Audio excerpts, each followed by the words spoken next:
హరి ఓం మా ఛానల్కి స్వాగతం. చూస్తున్న వీక్షకులకు ప్రేక్షకులకు ప్రియ కాల భైరవ భగవద్బంధులకి స్వాగతం పలుకుతూ మమ్మల్ని ఎంతగానో ఆదరిస్తూ ఉండబడినటువంటి ప్రియ సోదర సోదరీమణులకు సనాతన ధర్మ సంరక్షకులకు జ్యోతిష్య అభిమానులకు స్వాగతం పలుకుతూ అందరిపైనను గణేశ నిమజ్జన మహోత్సవ శుభాకాంక్షలు. గంగా తీరం వైపు వెళ్తున్నటువంటి గణపతి స్వామివారిని ఒక ఆశీస్సులు. తండ్రి కైలాసం నుంచి వచ్చి మేము చేసిన పూజలంతను కూడా స్వీకరించి మమ్మల్ని ఏడాది వరకు సంపూర్ణ ఆయురారోగ్యాల చేత ఆశీర్వదించమని సాగర తీరం వైపు స్వామివారి వెళ్తూ ఉంటారు కనుక అందరూ స్వామివారి యొక్క ఆశీస్సులు పొందుదాం. అఖండమైనటువంటి అష్ట కష్టాలకు స్వస్తి పలుకుదాం. అష్ట ఐశ్వర్యం స్వాగతం పలుకుతాం. 16/9/2024 నుండి 30/9/2024 వరకు పుట్టినటువంటి వారందరికీ కూడా ముందస్తుగా జన్మదిన శుభాకాంక్షలు. గతంలో వివాహం చేసుకున్న వారికి వివాహ వార్షికోత్సవ శుభాకాంక్షలు. ద్వాదశ రాశుల్లో గ్రహ గమనాన్ని ఒకసారి వీక్షింపచేద్దాం. వృషభ రాశిలో దేవగురు బృహస్పతి శత్రుస్థానంలో సంచార స్థితి. మిథున రాశిలో కుజ భగవానుడు సంచార స్థితి. సింహరాశిలో బుధ భగవానుడు సంచార స్థితి. కన్యరాశిలో త్రిగ్రహ కూటమి రవి శుక్ర కేతు సంచార స్థితి. కుంభరాశిలో శని భగవానుడు స్వక్షేత్ర తిరోగమన వక్రగమన సంచార స్థితి. మీనరాశిలో రాహు సంచార స్థితిలో ద్వాదశ రాశుల్లో గ్రహ గమనాలు ఈ విధంగా ఉన్నాయి.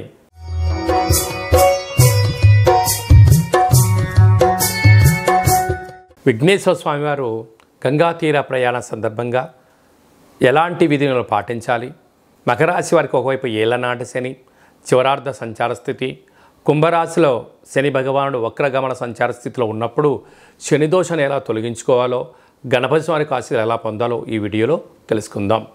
మకర రాశిలో ఏ నక్షత్రాలు వస్తాయనగా ఉత్తరాషాఢ నక్షత్రంలోని 2, 3, 4 పాదాలు, శ్రవణ నక్షత్రంలోని 4 పాదాలు, ధనిష్ఠా నక్షత్రంలోని 1, 2 పాదాలను కలిపితే మకర రాశి. చాలామందికి పుట్టినటువంటి కాల సమయంలో డేటా బర్త్లు లేనటువంటి కారణం వలన పేరు యొక్క మొదటి అక్షరాన్ని అనుసరిస్తూ ఆ రాశిని తెలుసుకునే ప్రయత్నం చేద్దాం. బో, జా, జీ, జూ, జే, జో, ఘ, గా, గి అక్షరాల వారందరూ కూడా మకర రాశి జాతకులే.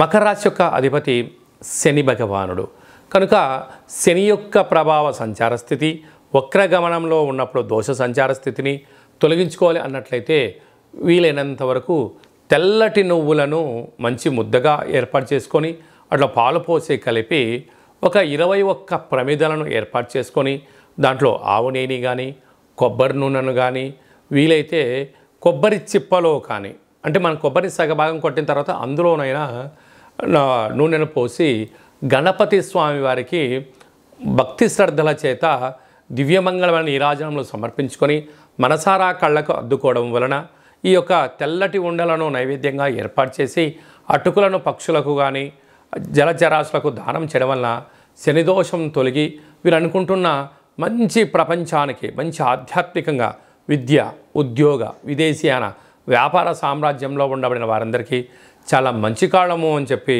గమనించాలి.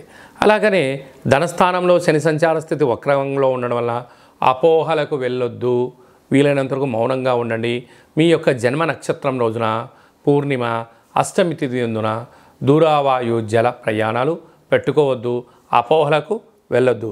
తృతీయంలో రాహు సంచార స్థితి ఉండడం వలన గతించినటువంటి పెద్దవారికి ఈ యొక్క మహాలయాల పక్షాలలో పెట్టడం వలన ఆత్మ వారి యొక్క తృప్తి చెంది మీకు ఎలాంటి సమస్యలు లేకుండా అంటే వంశపారంపైన పితృదోషాలు లేకుండా కాపాడే శ్రీరామ రక్ష ఉంటుందని చెప్పి తప్పకుండా మకర రాశి వారు ఆ యొక్క గతించిన వారికి పెట్టుకోవాలి అని చెప్పి గమనించగలగాలి. సంతాన స్థానంలో గురు సంచార స్థితి ఉండడం వలన నూతనంగా వివాహమైన వారికి సంతాన యోగం, పిల్లల యొక్క చదువులు, పిల్లల యొక్క అభివృద్ధి, విదేశాలకు వెళ్ళాలని మీ కోరిక నెరవేరబోతుంది. 6వ స్థానంలో కుజ సంచార స్థితి ఉండడం వలన స్థిరాస్తులు చరాస్తులు మకర రాశి వారి యొక్క సొంతం.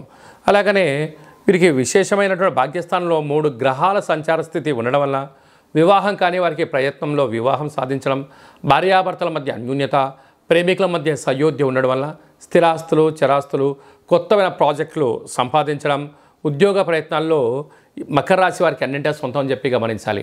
అలాగే నీటి వ్యాపారాలు, హోటల్ వ్యాపారాలు, పెరుగు, స్వీట్ హౌసు, అన్నదాన కార్యక్రమాలు, గృహ భవన కార్యక్రమాలు, వ్యవసాయ సోదరిమణులు, డాక్టర్లు, ఆర్ఎంపీ డాక్టర్లకు చాలా మంచి కాలం ఉందని చెప్పి గమనించాలి.